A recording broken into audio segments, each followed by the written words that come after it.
In college, you know, Chris Paul with the Clippers, but now Bledsoe has a chance to cast his own shadow. Welcome back, everyone. A lopsided first quarter in the books already as we start the second quarter. And guys, the Suns pretty much in control here. Well, they've dictated tempo with their defense and been able to force some turnovers. Yeah, consistent pressure on the ball, taking some chances. Right now, the other side scrambling to adjust. On the court right now for the Kings, we've got Koufos. Matt Barnes is out there with DeMarcus Cousins. Then there's Afflalo, and it's Temple in at the 1 spot.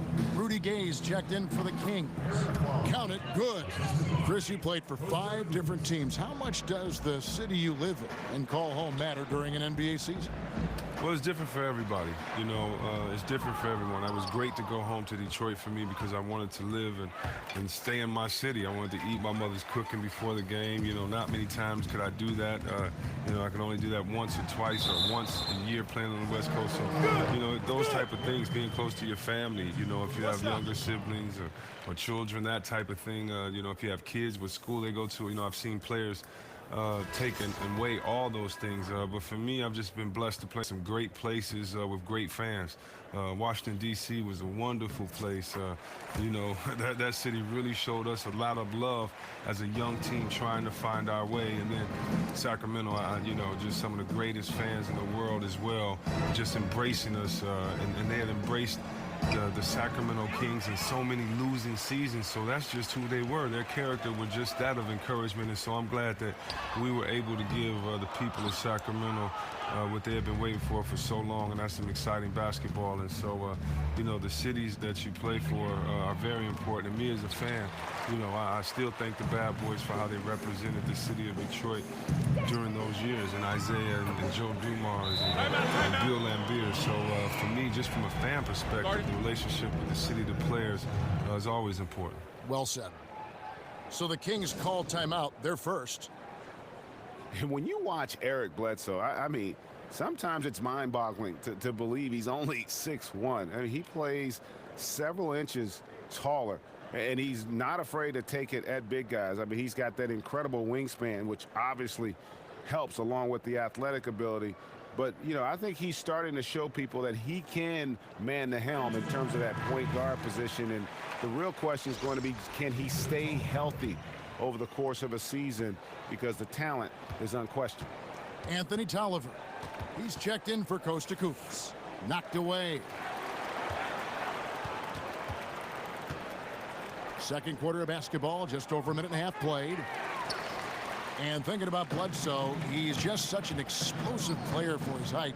Usually the dunks and the burst he provides is something, Greg, you'd expect a small forward to do. Yeah, and there's a reason why he's known as mini LeBron. Pound for pound, might be one of the strongest players in the league. Incredibly hard to move when he's planted.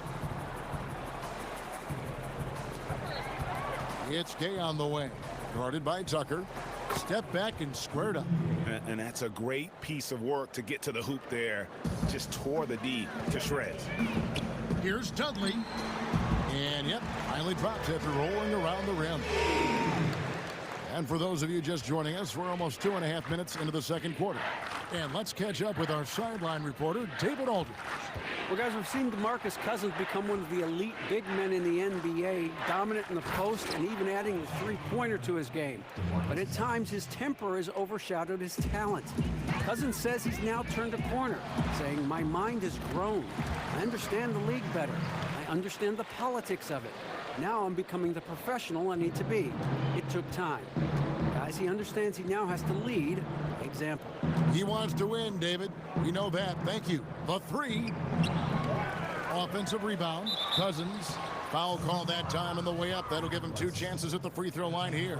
And Cousins stands 6'11", 270 pounds, and plays the game with heart and passion. A platoon swap here for Phoenix.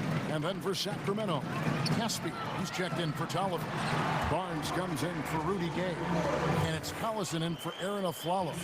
Scoring well here at the midway point, and now they're starting to put some distance between them. Well, they've really kicked it up a notch. They're trying their best to run away with it. And the dunk by Barnes. And the pass was right in stride. Extremely accurate setting up the shot. Chandler with the ball. He's picked up by Cousins. And here's Warren for three. It's hauled in by the Kings. And a little under 3 minutes elapsed in the... And Caspi kicks to Collison. Got a piece of it and stolen by Knight. Goes up and Knight slams it in. And I think that play sort of sums up what we've seen tonight. Just simply being outplayed both sides of the ball. Smart basketball defensively, turning into easy points. For Sacramento, they have shot 2 free throws, and they're 1 of 2 so far. One of the worst in the league a season ago, just 72%. Sacramento making a switch here. Kufis is checked in, and both free throws good for Temple.